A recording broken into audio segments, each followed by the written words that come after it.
Namaste, everyone. Michele Granberg here. Welcome to another episode of Positive Energy, bringing enlightening television for your evolving soul. One of the most beautiful spiritual and devotional practices is the repeated singing of sacred mantras. My guest, Nina Rao, brings traditional Indian chants, or bhajans, to audiences around the world. The exquisite melodies transport listeners into a transcendent space that opens the heart. Take a deep breath and stay where you are, because positive energy starts right now. So I am really happy to be here with Nina Rao. Nina, welcome to the show. Thank you. Thanks for having me. I'm glad you're here. So we get to talk about lots of wonderful things in terms of what you do and inspire people. So I know that chanting called to you from a very, very early age, and you immersed yourself in chant and the Bhakti path. Why is Bhakti Yoga so powerful as a path to self-realization and inner peace? A lot of people have actually asked me this question, to which I'm not sure. Inquiring minds want to know. Right. And I think inquiring minds might have to find the answer on their own. Yeah. And that's the beauty of Bhakti path, which is that each individual path is the right path. And so it's connecting your heart with the hearts of others and the place where we're all connected to each other. So there isn't only one way. And, you know, I'm not sure if it comes from my genetic and my cultural background that I tend to have a devotional nature. And so Bhakti Yoga, as you know, is the path of devotion. And when we talk about it that way, it sounds a little kind of new agey and whatever, but in fact, it's the oldest thing in the world. Okay. You know, feeling devotion toward something, some being, or just devotion to love, wanting to be. It's a form of love. It is a form of, it is love. It is surrendering to love, love with a capital L, you know, that's what that is. And I think because you asked me why would it be a powerful path. You know, there are many different paths of yoga, as you know.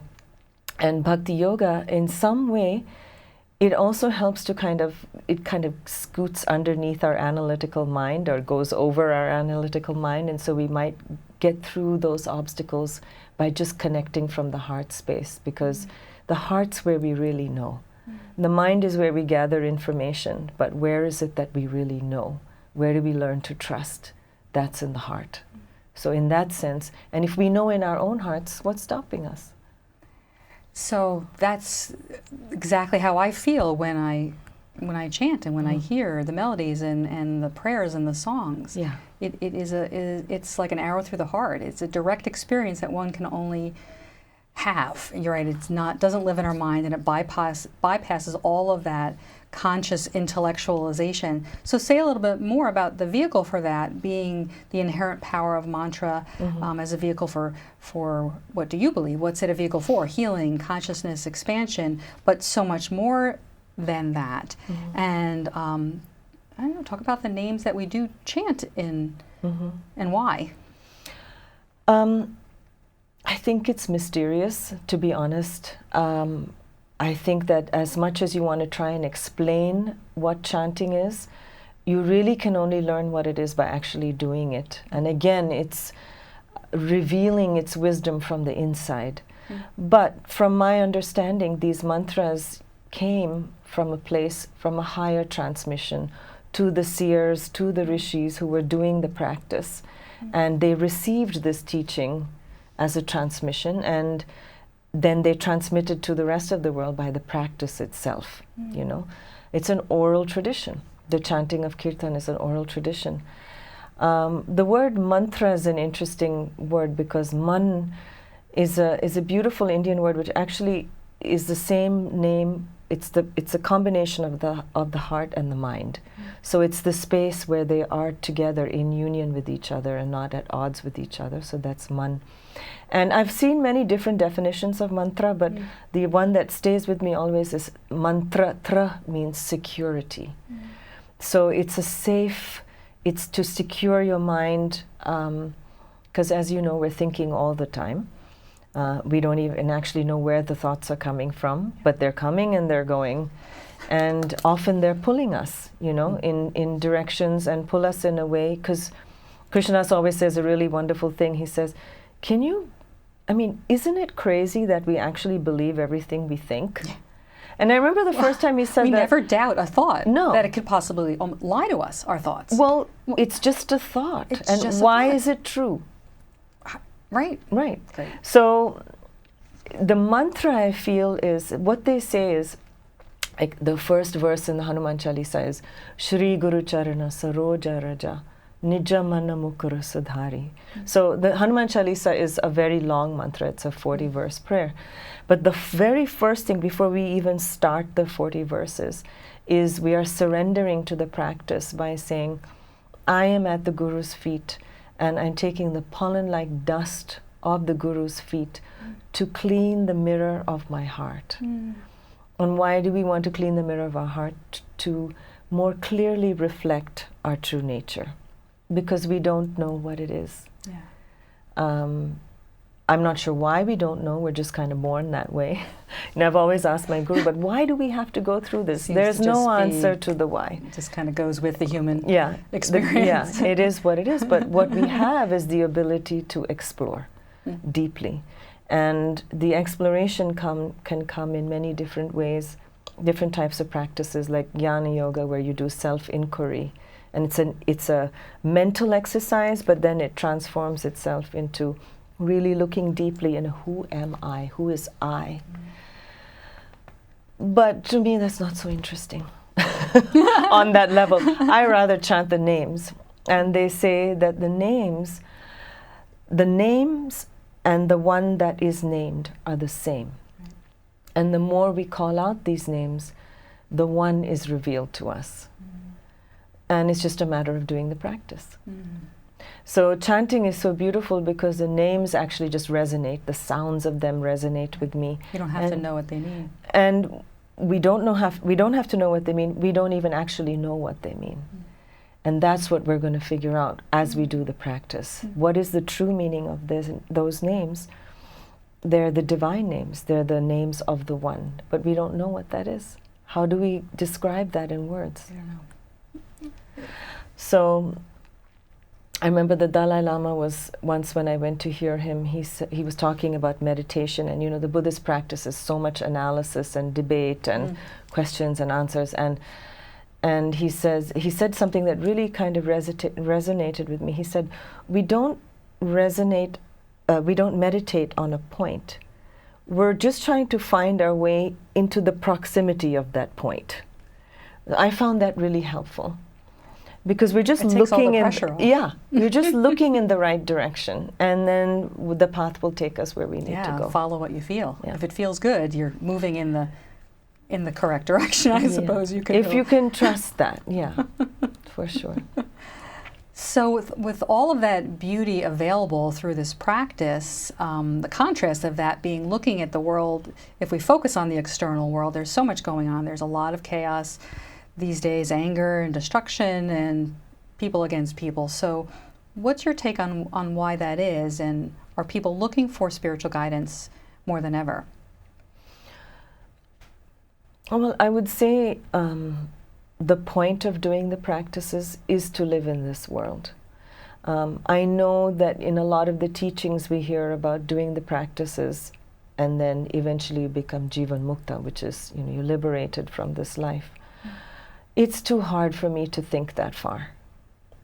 So for me, the practices are really all about living in this world in the best way possible. We can't control anything.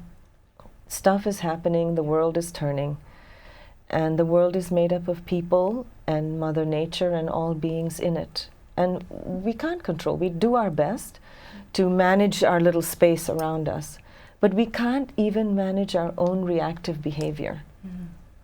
So what are we going to do? We have to start somewhere. We have to start here with our own selves. We can point fingers at other people and say there's anger. Aren't we angry? Don't we have moments of anger? Are we at peace with everything that's going on? Not. And even if we want to do well and to help other people, we have to be able to get out of our own way And to me, the only way that's worked is by using the help of practice. It gives you that inner strength and courage and spaciousness to maybe reduce your reactive behavior just a little bit and create that space for other people. Because if you can't do that, then there's nowhere to go. Yeah. So talk about, doing that for one another and embodying that. You've had several sort of guides and teachers and mentors in your life. Talk a little bit about the relationship between you or anyone and their teacher, guru, because I know we always like to say that also the guru is within us, the teacher is really within us, but Maharaji Seem Karoli Baba and Krishna Das himself and Sri Siddhi Ma. Yeah. What did they mean to you? Well, Krishna Das, through his chanting, shined the light on the path for me, which I was searching. It's kind of like being in a forest and not really knowing where you're going. I knew I needed something. I wasn't sure what, and I knew I was seeking something out. I kept thinking I want a guru, but it was kind of a background thought. I wasn't actively searching in that way, but we're all seekers. We're all looking for happiness. But I was turned in this direction, and I think a lot of it has to do with the fact that I also grew up in an Indian household and was exposed to puja and practice at a young age. However, there were many years in my young life as a youth and into my early adulthood where I spent a lot of time, studying and on my career and didn't really have a spiritual path per se. But you don't know. Things are put in front of you and you either decide to go this way or that way. You think we have free will, but I'm not so sure. Certain things we do, certain things not. But I ended up at this yoga retreat not having any idea that I would find something that I didn't think I was even looking for. And when I heard Krishnadas sing, it just reminded me of the spaciousness that I felt when I chanted with my grandfather as a child, and had that experience with my grandfather and then never talked about it, for the next 22, 23 years. But I had a memory, obviously some kind of cellular memory. Mm-hmm. So as soon as Krishnadas started chanting, I was there, but as an adult. Now I'm 32 years old, and I said, wow. And I recognize, okay, this is something. I don't know what it is. It's something. And I like it, and I want to be in that space. And what happened over that weekend is he ended up speaking about his guru, Neem Karoli Baba, and I was very interested because I had read spiritual texts when I was younger. I had read Mahabharata and Krishna Leela and the Ramayana during my summer vacation. It's part of the culture in India, so it's not so strange that I would be exposed to that. And I love them. But then I found out from Krishnadas that his guru wasn't in the body anymore. And I was furious because I said, why have you shown me this? Because I want to see this. And he said, oh, you don't need a guru in the body. And I said, that's very easy for you to say because you had him, you had that experience. But I was fortunate enough to go to Neem Karoli Baba's temple. And when I was there, I met Siddhi Ma. And Siddhi Ma was with Neem Karoli Baba for 40 years before he left the body. And though she always kind of hid herself and never wanted to talk about herself as a saint, I took it upon myself to just be at her feet as much as I could. And she never claimed anything except for her devotion to Maharaji, and that Maharaji knew everything. Maharaji did, Neem Karoli Baba did everything. If you ever asked her a question, she said, I don't know anything, but Maharaji said this. But to me, she was. To me, she was a householder. She had children, she has grandchildren. And it was very easy for me to be with her because all she did was encourage me to live my life in a better way. But that did include doing practice. And she was very clear that, it's important to keep some daily practice, whatever. It doesn't have to be lengthy, it doesn't have to be complicated. And for me, the practice that she gave me was chanting. When I first went to the temple, I went, and I was sitting with the Kirtanwalas who are hired to sing, all day. And we were hanging out with them, and then we went in to actually have our first darshan with Siddhima. And we said, Ma, what seva can we do in the temple? Like, should we cut vegetables? Should we clean? And she said, the best seva you can do is to sing the name of God. And after that, that's all she, other than sleeping and eating, which is all we did in the temple, which is great. She said, go and do your prayers and chant. And that's what I did. Beautiful. But she also gave me a lot of advice about my life. I saw her for 20 years more, almost every year. I went through a marriage, I went through a divorce, I raised my child with her, and then she left the body. And she's still with you. I feel her. I feel her. Yeah. She's here in the studio, Yeah. I'm sure. Yeah. So you're going to share a chant in a bit. Do you want to say anything about the chant, the meaning of the chant that you're going to share? You're going to have your daughter, Uma, also, if you want to say anything about what that's like for you as well. Sure. This chant that we're going to sing is actually on the latest album that I recorded, Anubhav. Tell me the name of the... Anubhav. Thank you. Yeah, and it's Anubhav is actually a word that Siddhima used when she was talking to us, and she said, do your practices, and she said, you will have your own spiritual experience that will reveal the wisdom of your own heart. That experience is Anubhav. It's your own, very own experience. And this chant, though, I learned from my grandfather and my mother when I was really young. And it's a chant to Krishna as a young boy. And I recorded it on this album with Uma, particularly because once when we were in India, we were leaving, and she was very young at the time. I took her to the ashram with me every year. She's been there since before she was born and after. And one year Siddhima said, so Uma, we're going to leave Rishikesh now, and I'm going to Vrindavan, and I'll see you next when you come to Kenchi. So Uma said, okay. And so she said, I'm going to bring you something. Do you want a baby Krishna, or would you like a Durga? So she was talking about a murti, so that she could have it in her own altar. And Uma chose baby Krishna. And, I thought, okay, so just a conversation, whatever. And then some months passed, 6, 8, 12 months. And the next time we saw Ma, she gave her this beautiful statue of baby Krishna. And she said, this is yours. And the beautiful thing about baby Krishna is you can have him on your altar. It doesn't have to have any strict practices, because there are some certain things where you have to do particular practices for the murti in your home. But she said, this, you can feed him, you can sleep with him, you can bathe him, you can talk to him, you can play. And so because of that, I thought it would be nice if she sang this chant with me. So the words to the chant are, Govinda Gopala, Prabhu Giridhari. So these are all the names of Krishna. Govinda, Gopala, the cowherd. Prabhu is my dear Lord, my close, intimate Lord. Giridhari is the one, it's one of the names of Krishna where in the stories of Krishna he holds up a mountain. Giri means mountain, Dhari is the holder of the mountain, to protect his entire village from the wrath of Indra. There's a whole story with that. And the other words are Nanda Kishora, Navanita Chora. So Nanda is his father, Kishora's son. Navanita Chora, the stealer of the butter.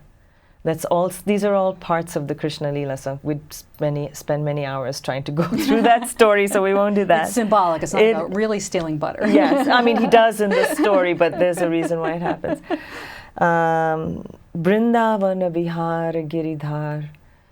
Brindavana Vihara. The one who lives in Brindavan, come and live in my heart. That's what that. That's beautiful. Yeah. Beautiful. So even more beautiful to hear it, and it's beautiful and joyful that you get to share that chanting experience with my daughter, with your beloved daughter. Yes. Yes. So any final words before we hear your chant? Thank you for having me. It's very nice to think about these things and kind of remember them. It's very helpful for me as well. Beautiful. Thank you for you, what you Michele. shared. Thank you so much.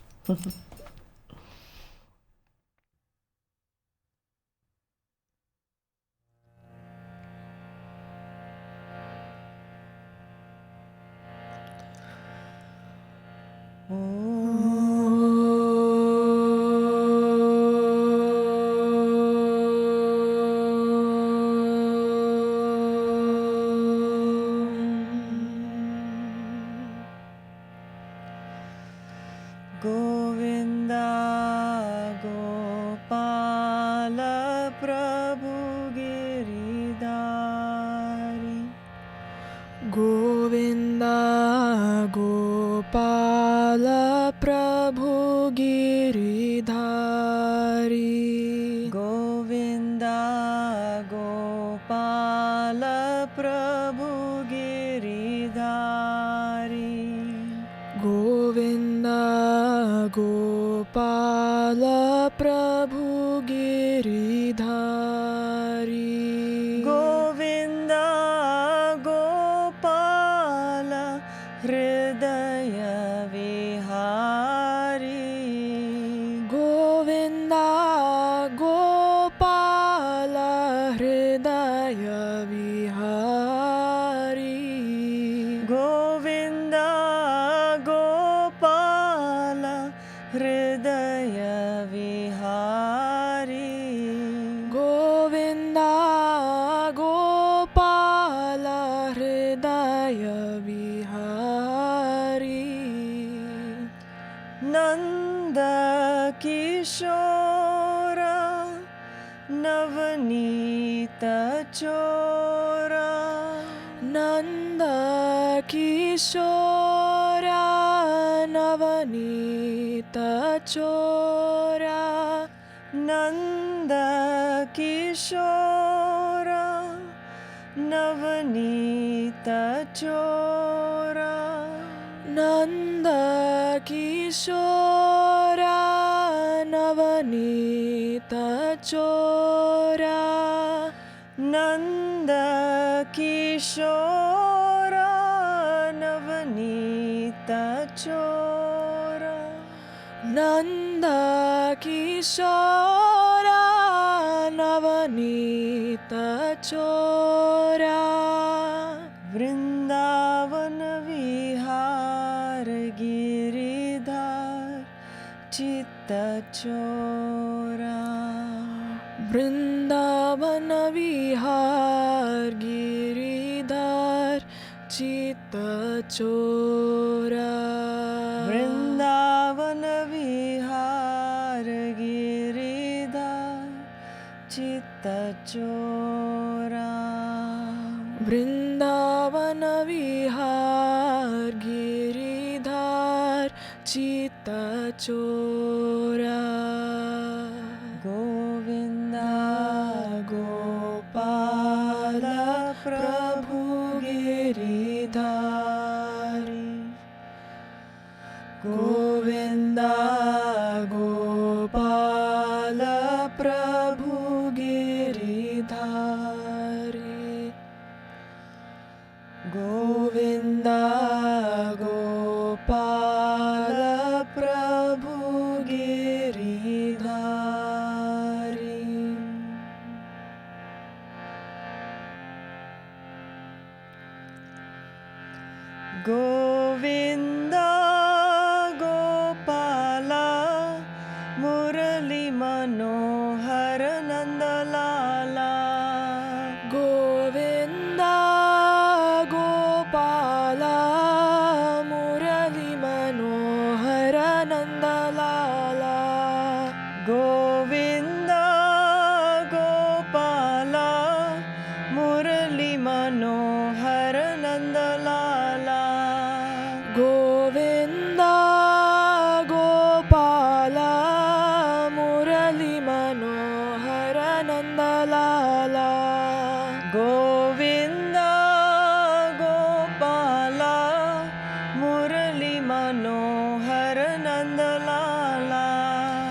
Gopala Jaya Jaya Govinda Jaya Jaya Gopala Jaya Jaya Govinda Jaya Jaya Gopala Jaya Jaya Govinda Jaya Jaya Gopala Jaya Jaya Govinda Jaya Jaya Gopala Jaya Jaya Govinda Jaya Jaya Gopala Jaya Jaya Govinda Jaya Jaya Gopala Jaya Jaya Govinda Jaya Jaya Gopala Jaya Jaya Govinda Jaya Jaya Gopala Jaya Jaya Govinda Jaya Jaya Gopala Jaya Jaya Oh Govinda Jaya Jaya Gopala Jaya Jaya Govinda Jaya Jaya Gopala Jaya Jaya Govinda Jaya Jaya Gopala Jaya Jaya Govinda Jaya Jaya Gopala Jaya Jaya Govinda Jaya Jaya Gopala Jaya Jaya Govinda Jaya Jaya Gopala Jaya Jaya Govinda Jaya Jaya Gopala Jaya Jaya Govinda Jaya Jaya Gopala Jaya Jaya Govinda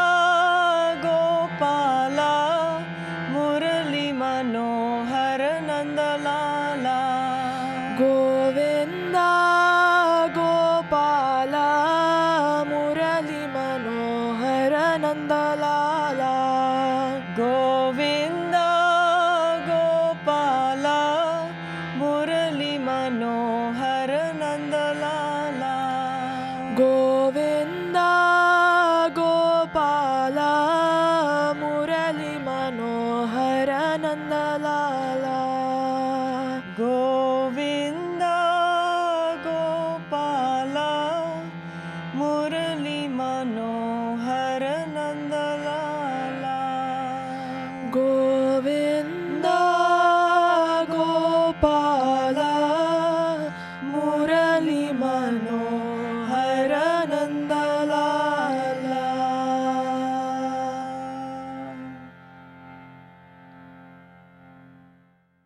We're wrapping up another enlightening show. Within us lives a divine nature that transcends but is not separate from ordinary everyday experience. Find a practice which helps you remember that every waking moment is sacred. Thank you for watching. Check out MicheleGranberg.com, go vegan, and join me next time on Positive Energy.